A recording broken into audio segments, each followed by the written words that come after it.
আপোনাৰ যদি কেতিয়াবা কিবা হেৰাইছে তেনেহলে আপুনি এই ডখত আহি যদি আপুনি এগছি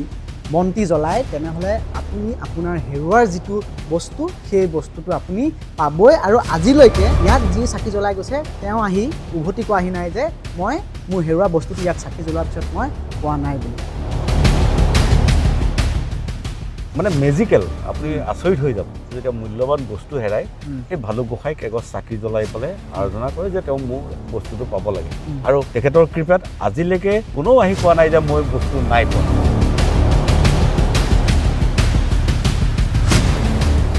তেওঁ চাকি জ্বলাই পেলাই কয় যে আমাৰ কেছটো ছল্ভ কৰি দিব লাগে আপুনি মানে বিশ্বাস নকৰিব 15-20 বছৰ পৰি থকা কেছ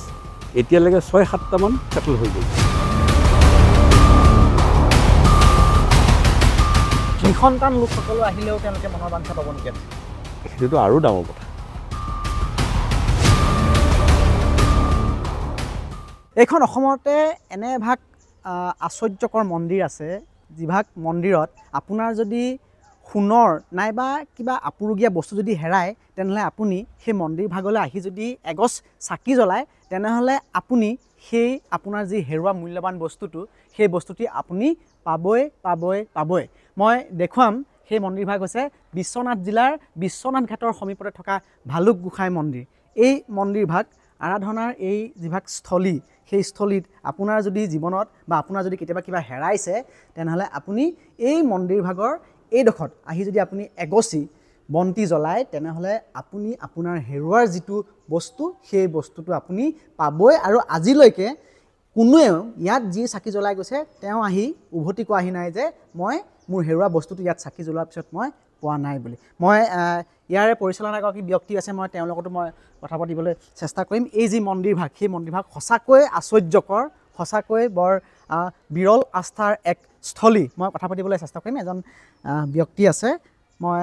আপোনাক প্ৰথমে নমস্কাৰ আৰু স্বাগতম জনাইছোঁ এই মন্দিৰভাগৰ কথাটো মই আগতে প্ৰায় শুনি আছিলোঁ আজি আহিলোঁ আপোনাকো লগ পালোঁ ভালেই হ'ল কওকচোন সকলোৱে কয় যে যদি কিবা হেৰুৱা বস্তু বিচাৰি যদি ইয়াত আহি এগছি চাকি জ্বলোৱা হয় তেনেহ'লে তেওঁৰ সেই যিটো হেৰুৱা বস্তু সেই বস্তুটো পায়েই কিমান সঁচা সেই আস্থাটো হয় নমস্কাৰ মই গুপ্তকাশী বিশ্বনাথ দেৱালয়ৰ ট্ৰাষ্টৰ বৰঠাকুৰ মই অঞ্জন বৰঠাকুৰ ইয়াক গুপ্তকাশী বুলি এইকাৰণে কোৱা হয় যে ইয়াত 27খন দেৱালয় সমষ্টি আছে তাৰে এখন হ'ল ভালুক গোসাঁই ভালুক গোসাঁই আপোনাৰ যদি কিবা বস্তু হেৰাই মানে আমাৰ স্থানীয়সকলে এনেকুৱা হয় গৰু ছাগলী হেৰালেও দৌৰ মাৰি আহি এগছ চাকি দিয়ে আৰু গৰু ছাগলী ঘৰলৈ আহি পায় ঠিক তেনেকৈ অসমৰে নহয় বিভিন্ন অসমৰ বাহিৰে ভাৰতবৰ্ষৰ বিভিন্ন জেগাৰ মানুহ আহে তেওঁলোকৰ যেতিয়া মূল্যৱান বস্তু হেৰাই এই ভালুক গোসাঁইক এগছ চাকি জ্বলাই পেলাই আৰাধনা কৰে যে তেওঁ মোৰ বস্তুটো পাব লাগে আৰু তেখেতৰ কৃপাত আজিলৈকে কোনেও আহি পেলাই চাকি জ্বলোৱাৰ পিছত কোনেও আহি কোৱা নাই যে মই বস্তু নাই পোৱা সকলোৱে আহি পেলাই কয় মই মানে মেজিকেল আপুনি আচৰিত হৈ যাব আজিও আপুনি দেখিছে বহুত শ চাকি আছে গতিকে সদায় বহুত দূৰ দূৰণিৰ মানুহ আহি পেলাই চাকি জ্বলাই তেওঁৰ পৰা আশীষ বিচাৰে আৰু তেওঁক আৰাধনা কৰে যে মই প্ৰভু মোৰ যি হেৰুৱা বস্তু এই বস্তুভাগ মই যাতে ঘূৰাই পাওঁ আৰু তেখেতৰ কৃপাত আজিলৈকে কোনো আহি পেলাই কোৱা নাই যে মই মোৰ হেৰুৱা বস্তু নাই পোৱা বুলি মানে ওচৰৰ আপুনি প্ৰথমে ক'লে যে ওচৰৰ মানুহবিলাকে গৰু ছাগলী এটা হেৰালেও তেওঁলোক ইয়ালৈকে আহে ইমানেই বিশ্বাস তেওঁলোকে পাই বিচাৰি 100% মানে বিচাৰিও নাযায় ঘৰতে তেওঁলোক আহি আৰু চাকি জ্বলাই গৈ ঘৰতে বহিব নদীত গা ধুলে ইয়াত চাকি জ্বলালে ঘৰত বহি থাকিব গৰু ছাগলী আহিয়ে পাব তাৰমানে যদি কোনোবা দৰ্শক যদি আহিব খোজে তেওঁলোকৰ যদি হেৰুৱা বা তেওঁলোকৰ মূল্যৱান বস্তুটো হেৰুৱা মূল্যৱান বস্তু যদি তেওঁলোকে পোৱাৰ মানসেৰে যদি আহিব খোজে একো নাই একোৱেই নাই ইয়াত আহিলে আহি তেওঁক সাত্বিক মনেৰে খালী চাকি এগছ জ্বলাব তেওঁক ক'ব মানে আপুনি এনেকুৱা কাহিনী আছে আপুনি শুনিলে আচৰিত হৈ যাব আৰু এইখন গুপ্ত হৈ থকাৰ কাৰণে আচলতে এই কাহিনীবিলাক প্ৰকাশ নহয়গৈ হয় আজিকালি বহু ধৰক সেই পুৰণা কেছ যিবিলাক আমাৰ কোৰ্টত 15 বছৰ 20 বছৰ পৰি থাকে তেনেকুৱা ঘৰৰ মানুহ আহি পেলাই সেই ডকুমেণ্টটো আহি পেলাই তেওঁক মানে লিখিতভাৱে কেছটোৰ বিষয়ে জনায় হেৰি কৰে আৰু তেওঁ চাকি জ্বলাই পেলাই কয় যে আমাৰ কেছটো ছল্ভ কৰি দিব লাগে আপুনি মানে বিশ্বাস নকৰিব সেই 15-20 বছৰ পৰি থকা কেছ এতিয়ালৈকে 6-7টামান মানে তেওঁলোকে আহি পেলাই কৈছে যে সেটেল হৈ গ'ল পালোঁ। তাৰমানে হেৰুৱা বস্তুৱে নহয়, আপোনাৰ যদি হয়, আইন হয়, কানুনী বিষয়ে যদি কিবা আদালতৰ মাজত যদি জোঁট লাগি থাকে, হয়। তেতিয়াহ'লে যদি সিদ্ধ মনে আহি যদি ইয়াত এগছি চাকি জ্বলায়, তেনেহ'লে তেওঁলোকৰ মনৰ একদম বাঞ্ছা ফল পূৰণ পায়। হ'বই। আমি কিছুমান বস্তু গমেই নাপাওঁ, এনেকৈ মানে লিখি থৈ পেলাই কাহিনীটো লিখি থৈ তেওঁক জমা দি থৈ গুচি যায়। পিছত আমি যেতিয়া চাওঁ কাহিনীবিলাক আমি সেই হিচাপে ৰাখি থওঁ, আৰু তেওঁলোক আহি পেলাই আকৌ পিছত এই 6 মাহৰ পিছত, বছৰৰ পিছত, এবছৰ 2 বছৰ আহি পেলাই কয় যে আমি এনেকৈ কৰি গৈছিলোঁ নহয়, এয়া চাওক আমাৰ হেৰি হ'ল। তেতিয়া আমি আমাৰ তাত মানে ডকুমেণ্টটো আমি চাওঁ আৰু যে নিজৰে ভালো লাগে যে বাবাই হেৰি কৰি অকল কেছ বুলিয়ে নহয়, আপুনি সাত্বিক মনেৰে তেওঁৰ পৰা যিকোনো হেৰি ল'ৰা ছোৱালীৰ পঢ়া শুনাৰ বিষয়ে বহুত মানুহ আহে, মোৰ ল'ৰাটো ভালকৈ পাছ কৰক, মোৰ ছোৱালীজনীয়ে ভাল ৰিজাল্ট কৰক, এনেধৰণৰ এই কাহিনীবিলাক আৰু আমি আৰু শুনি থাকোঁ। আৰু মই এই কথাটো সুধিছোঁ বাৰু, নিসন্তান লোকসকলো আহিলেও তেওঁলোকে মনৰ বাঞ্ছা পাব নেকি ইয়াত? সেইটোতো আৰু ডাঙৰ কথা। হয়, আজিলৈকে বহু মানুহে, আপুনি যে আমাৰ এই এতিয়াৰ যি মন্দিৰ দেখিছে, আমাৰ ইয়াত যে এগৰাকী চৰকাৰী অফিচাৰৰ তেওঁ নিসন্তান আছিলে, তেওঁ কৈছিলে মোৰ যদি ল'ৰা জন্ম হয় মই আপোনালোকক অকণমান সহায় কৰি বনাই দিম। এতিয়া আপুনি যি মোৰ পিছফালে মন্দিৰ দেখিছে, তেওঁ সহযোগতেই বনোৱা হৈছিল। তেওঁ মানে মই তেখেতৰ নামটো উল্লেখ নকৰোঁ, হয়, কিন্তু তেখেতৰ সহযোগত মানে তেনেকুৱা বহু কেছ হৈছে। এয়া হ'ল মোৰ সোঁফালে থকা হ'ল গুপ্তকাশী বিশ্বনাথ দেৱালয়,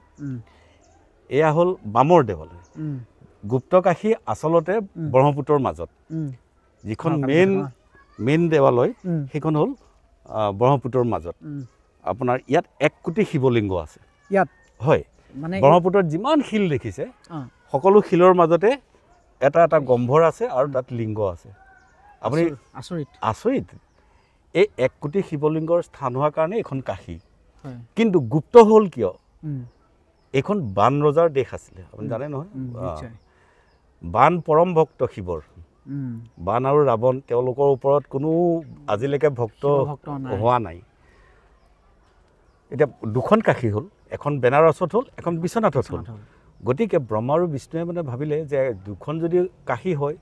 তেতিয়াহ'লে সকলোৰে পুণ্য আত্মা হ'ব, গতিকে এখনক আমি গুপ্ত কৰি ৰাখিম। বান পৰম ভক্ত হোৱা কাৰণে, আৰু তেওঁৰ দেশত থকা বানে কিন্তু গম নাপায় যে তেওঁৰ দেশতে কাশী আছে। বানক সেইকাৰণে বুদ্ধি কৰি ক'লে যে তুমি বাবাক আৰাধনা কৰা আৰু কাশী লাগে বুলি কোৱা, তুমিতো পৰম ভক্ত। বানে ব্ৰহ্মা বিষ্ণুৰ কথা শুনি লগে লগে বহিলে জপ কৰিবলৈ, আৰু যেতিয়া সিদ্ধি লাভ কৰিলে তেতিয়া বাবা আহি পেলাই ক'লে কি লাগে ক? বোলে মইতো তোমাৰ পৰম ভক্ত, মোক কাশী প্ৰদান কৰা। বোলে কি কথা ক? তোৰ দেশতে কাশী আছে নাজানো? বোলে ক'ত আছে? বোলে তই পূব দিশত যা, তাৰমানে শোণিতপুৰ আমাৰ পৰা পশ্চিমত, তই পূব দিশত যা, তাতে কুমুদ আৰু কৌস্তভ নামৰ 2জন মুনিয়ে জপ কৰি আছে, তই সুধিবি তোক দেখাই দিব। মানে আৰু আদেশ পাই লগে লগে আহিলে, আহি কুমুদ কৌস্তভক লগ পালে। তেওঁলোকক সুধিছে মোৰ কাশী ক'ত? সেই সময়ত সেই ভাষা কুত্ৰ কাশী, মানে ভাষিক কাশীখন ক'ত? কিন্তু তেওঁলোকে জপ কৰি থকাৰ কাৰণে উত্তৰ নিদিলে, আৰু তেতিয়াই বান মানে বৰ খঙত মানে অতি খং উঠাৰ পিছত তেওঁ এই মৰা সাপ 2ডাল তেওঁলোকৰ ডিঙিত মেৰিলে। তেতিয়া জপ ভংগ হ'ল, ঋষিয়ে তেওঁক তেতিয়া অভিশাপ দিলে, তোৰ কাশী গুপ্ত থাকে। গুপ্ত হোৱা বানটো আৰু একদম বহুত মানে ইমান হেৰি কৰাৰ পিছত, যেতিয়া তুতি বিনতি কৰাৰ পিছত তেওঁক ক'লে যে এই কাশীত যোনেই সেৱা কৰিব সি বেনাৰসৰ কাশী দৰ্শন নকৰিলেও 100% তাৰ ফল থাকিব। এইটো এটা বৰ ডাঙৰ বৰ। সেইকাৰণে কাশী দৰ্শন কৰাৰ পিছত আমাৰ ইয়াত আহি পেলাই মানুহে দৰ্শন কৰে। ইয়ালৈ নাগা বাবাও আহে। এতিয়া যেনেকৈ কুম্ভ মেলাত দেখিছে আপোনালোকে, সেই বাবাসকল এটা সময়ত ইয়ালৈ আহে, আৰু উমাটুমনিৰ মাজত তাত সিদ্ধেশ্বৰ দেৱালয় আছে, তাতে আপোনাৰ তেওঁলোকে জপ সন্ধ্যা কৰে। 27খন দেৱালয়ৰ ভিতৰত 26খন বিশ্বনাথত আছে, আৰু এখন বিশ্বনাথ চাৰিআলিৰ পৰা 3 কিলোমিটাৰ আগত বুঢ়া গোঁসাই থান বুলি কয়, এই বাগানৰ মাজত সেইখন আছে। এয়াই হ'ল থুলমূৰ আমাৰ বিশ্বনাথৰ হেৰি। এইটোৰ লগত জড়িত আছে আমাৰ এই R1, এই যে দেখিছে, এয়া R1 হ'ল আপোনাৰ আহোম ৰজাৰ চিগনেচাৰ। হয়, এইবিলাক যি কাপোৰৰ হেৰি দেখিছে, পাৰিব হয়, মানে আহোম ৰজা যুগৰে, আহোম ৰজাৰ এইটো মানে যেতিয়া আহোম ৰজা ঘৰৰ পৰা ওলাই যায় তেতিয়া আপোনাৰ 3খন লৈ যায় তেওঁৰ council of ministers Burhagohain Borgohain Borpatra Gohain গ'লে এখন আৰু বিশ্বনাথ গোহাঁই গ'লে 7খন এই যে মই যে ক'লোঁ ল'ৰা ছোৱালী মানে অপুত্ৰক মানুহে বা নিজৰ ল'ৰা ছোৱালী ভাল ভৱিষ্যতৰ কাৰণে বহাগৰ 2 তাৰিখে তেওঁলোক সেইদিনা আমাৰ গোসাঁই বিহু হয় ইয়াৰ পৰা গোসাঁই 3 কিলোমিটাৰ আঁতৰলৈ মানে ভক্তক লগ পাবলৈ ওলাই যায় সেইদিনা ৰাতিপুৱা 7:30 বজাৰ পৰা 10 বজাৰ ভিতৰত আমি এই গ্ৰহণ কৰোঁ এই আৰবানখিনি আৰু গোটেই বছৰটোলৈ আমি এনেকৈ চাৰিওফালে লগাই ৰাখোঁ মন্দিৰৰ চাৰিওফালে আৰু গোসাঁই বিহুৰ এটা পৰম্পৰা আৰু এটা বিশেষত্ব আছে সেই বিষয়ে যদি আপুনি অকণমান কৈ দিয়ে আহোম ৰজাৰ দিনৰ পৰা সেই পৰম্পৰা চলি আহিছে মানে অসমত আহোমৰ পৰম্পৰা মতে পৰম্পৰা ৰক্ষা কৰা প্ৰথম দেৱালয় এখন গদাধৰ সিংহই যিহেতু পানীৰ বিশ্বনাথ হোৱাৰ কাৰণে বিশ্বনাথ দেৱালয় পানীৰ ভিতৰত হোৱাৰ কাৰণে তেওঁক 12 মাহে পূজা কৰিব নোৱাৰিছিলে সেইকাৰণে পাৰতে সেই দৌলটো বনাইছিলে দেখিছে ন পিছফালে সেই দৌলটো বনাই তাতে তেওঁক প্ৰতিষ্ঠা কৰি পূজা কৰিম বুলি ভাবিলে কিন্তু এটা সময়ত যেতিয়া আধা দৌল বনোৱা হ'ল তেতিয়া বাবাই নিজেই দৰ্শন দি ৰজাক ক'লে যে তই মোক কেলৈ প্ৰতিষ্ঠা কৰিব বিচাৰিছ মই স্বয়ম্ভু 14 হাত পশ্চিমলৈ খান্দিছা মই নিজেই আছোঁ বৰ্তমানৰ যি আপুনি বামৰ বিশ্বনাথ দেখিছে সেই 14 হাত পশ্চিমলৈ সেইখিনিতে গোসাঁই খান্দি পোৱাৰ পিছত তাতে পূজা হ'ল আৰু যিদিনাৰ পৰা তেওঁক খান্দি পালে সেইদিনাৰ পৰা আজিলৈকে কণ্টিনিউৱাছলি কোনো দিনে মানে বন্ধ নোহোৱাকৈ পূজা চলি আছে আৰু ৰজাৰো নিৰ্দেশ আছে যে বিশ্বনাথ গোসাঁই 12 মাহেই পূজা হ'ব লাগিব গোসাঁই হয় গতিকে আমাৰ তেনেধৰণে পূজাৰী পৰিয়ালো 3-4টা আৰু তেওঁলোকে ধৰক ইটো পৰিয়ালৰ লগত সিটো সম্পৰ্ক নাথাকে যাতে কিবা কাৰণে বন্ধ হ'ব নোৱাৰিব গতিকে আৰু আমাৰ দেউৰী আছে আহোম ৰজাই এখন দেউৰী গাঁও ইয়াত পাতি দিছে মন্দিৰৰ প্ৰসাদ বা আপোনাৰ হেৰি যিকোনো কাম কৰিবৰ কাৰণে আহোম ৰজাৰ এখন পাতি দিয়া গাঁও আছে সেই গাঁওখনতে নামঘৰ আছে গোসাঁই বিহুৰ দিনা সেইদিনা ইয়াৰ পৰা গোসাঁই সেই নামঘৰলৈ যায় যাওঁতে আপোনাৰ যিমানখিনি ভক্তক পাই যায় ভক্তৰ ঘৰ পাই যায় সকলোৰে সন্মুখতে 2-3 মিনিট ৰৈ তেওঁলোকক আশীৰ্বাদ দি তেনেকৈ যায় আপুনি এতিয়া নদীৰ মাজত দেখিছে ইয়াত যিমান শিল দেখিছে এয়া প্ৰত্যেকটো শিলেই এটা শিৱলিংগ ইয়াত থকা হয় কিমান আছে ইয়াত শিৱলিংগ 1 কোটি শিৱলিংগ ইয়াত 1 কোটি শিৱলিংগ 1 কোটি শিৱলিংগ আপুনি তললৈ গৈ আপুনি লিংগও বিচাৰি পাব তলত অকণমান আগলৈ গ'লে এতিয়া সেইখন যে দেখিছে নদীৰ একদম ব্ৰহ্মপুত্ৰৰ মাজত টিঙৰ ঘৰ এইটো অস্থায়ীকৈ 6 মাহৰ কাৰণে তাত পূজা হয় 12 মাহেতো পামতে পূজা হয় কিন্তু 6 মাহ তাত পূজা হয় আমি অস্থায়ীভাৱে ৰাখোঁ এতিয়া পানীয়ে আকৌ 6 মাহৰ পিছত ডুবাই লৈ গুচি যাব তেতিয়া আৰু পানী পূজা নহয় সেই গোসাঁই বিহুৰ দিনা গোসাঁইত আমি তাৰ শেষ পূজা সেইদিনা পানী বিশ্বনাথৰ শেষ পূজা কৰি তেওঁক লৈ আনি আমি মন্দিৰৰ পৰা কেঁকুৰা দোলা এখন দোলা আহোম ৰজাই দি যোৱা দোলা এতিয়াও আছে সেই কেঁকুৰা দোলা আপোনাৰ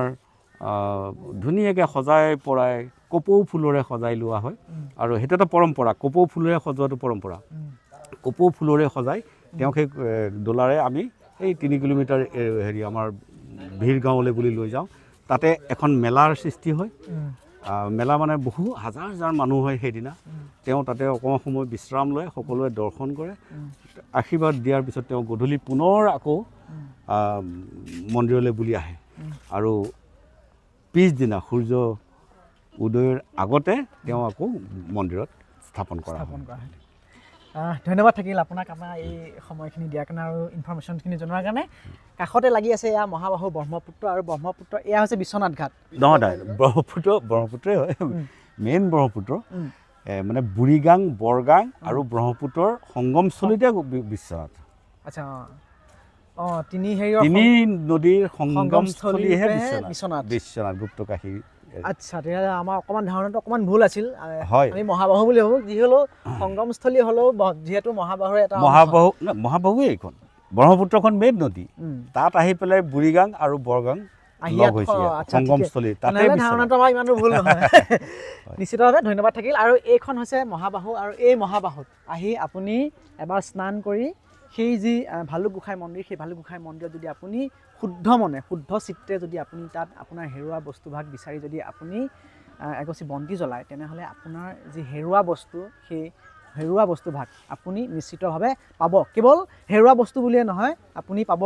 আপোনাৰ যদি কোৰ্ট কাছাৰী বা আদালতৰ লগত জড়িত হৈ থকা কিবা বহুদিনীয়া সমাধান নোহোৱা যদি কিবা আসোঁৱাহ আছে, তেনেহ'লে সেই আসোঁৱাহো আপোনাৰ সম্পূৰ্ণ হ'ব। সমান্তৰালভাৱে আপোনাৰ যদি নিসন্তান, তেনেহ'লে আপুনি এই মন্দিৰভাগলৈ আহি যদি